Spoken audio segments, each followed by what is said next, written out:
Selamat datang kembali ya dalam siaran materi Sistem Indonesia Emas.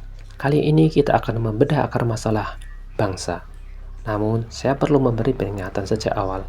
Mengikuti materi ini bisa membuat Anda merasa hampir mengikuti pendidikan pada sistem lama dan bisa meningkatkan daya kritis terhadap dosen bagi mahasiswa. Karena kita akan membahas sesuatu yang sangat mendasar, mengapa pendidikan Indonesia tidak klop dengan visi bangsa? Sebelum masuk analisis, mari saya awali dengan pengalaman pribadi, pengalaman yang pasti juga dialami jutaan pelajar lain di Indonesia. Yang pertama, ketika cita-cita dipersempit oleh cara guru mengajar. Waktu SD, guru saya sangat pandai memotivasi. Beliau menunjukkan contoh orang yang sukses, bekerja di kantor besar, jabatan tinggi, dan gaji yang besar. Sebagai anak kecil, saya bersemangat. Siapa yang tidak? Tetapi ketika saya masuk SMP, kemudian SMK, kemudian mulai membaca banyak buku, saya mulai bertanya, mengapa saya harus belajar keras hanya untuk menjadi pekerja, bukan pengusaha? Bukankah kalau hanya menjadi pekerja, kita tidak perlu giat belajar? Pertanyaan itu menghantui. Apakah Anda pernah merasakan hal yang sama? Di SMK, saya juga pernah mengalami rasa kecewa ketika nilai saya di bawah dari teman-teman yang mengerjakan tugas dengan contek-contekan. Sejak itu, saya lebih tertarik membaca buku lain, ikut organisasi, seminar, mentoring daripada mengejar ranking. Saya merasa bahwa diriku adalah peneliti, bukan tukang mengejar angka. Saya ingin menemukan rumus, bukan sekadar menghafal rumus. Setelah lulus, saya bekerja di berbagai bidang, mulai dari kartu kredit, sales, IT, trading valuta asing, staf administrasi sekolah, bendahara sekolah, hingga ojek online. Dan saya melihat satu fakta pahit. Mayoritas orang bekerja tidak sesuai jurusan, tidak sesuai hobinya, dan tidak sesuai kebutuhan bangsa. Mengapa bisa begitu? Jawabnya ada pada ketidaksinkronan sistemik. Yang kedua, pendidikan Indonesia memang tidak menyambung dengan visi bangsa. 85% pekerja Indonesia bekerja tidak sesuai jurusan. Sumber BPS Sakernas tahun 2022-2023. Hanya 15% lulusan bekerja sesuai bidang studi, 85% bekerja bidang lain. Ini menunjukkan kekacauan alur antara pendidikan, kompetensi, dan kebutuhan negara.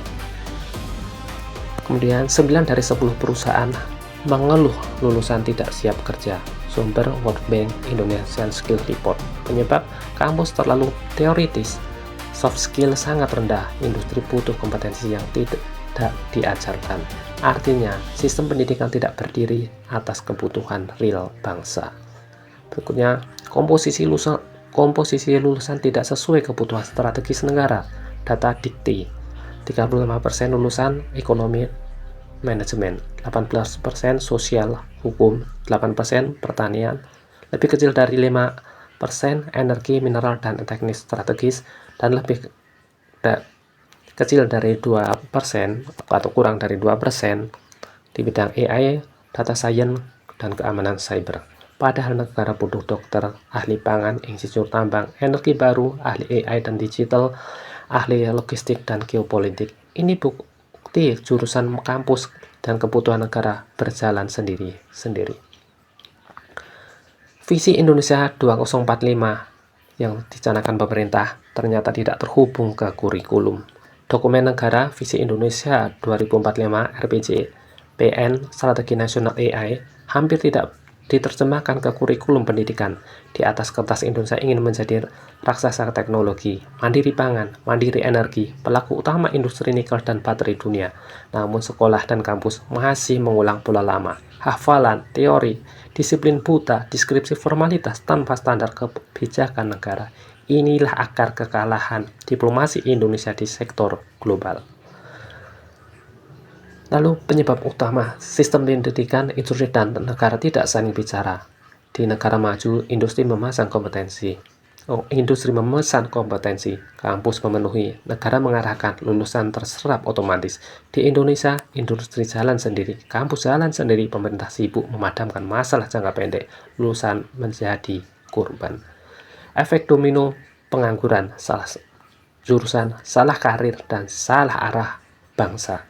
Ketika visi bangsa tidak nyambung dengan pendidikan, pendidikan tidak nyambung dengan industri, industri tidak nyambung dengan negara, hasilnya pasti pengangguran tinggi, lulusan bingung, hanya S1 jadi ojek, banyak ojek, S1 jadi ojek online, gelar tidak relevan, potensi generasi hilang, dan Indonesia kalah dalam pertarungan global.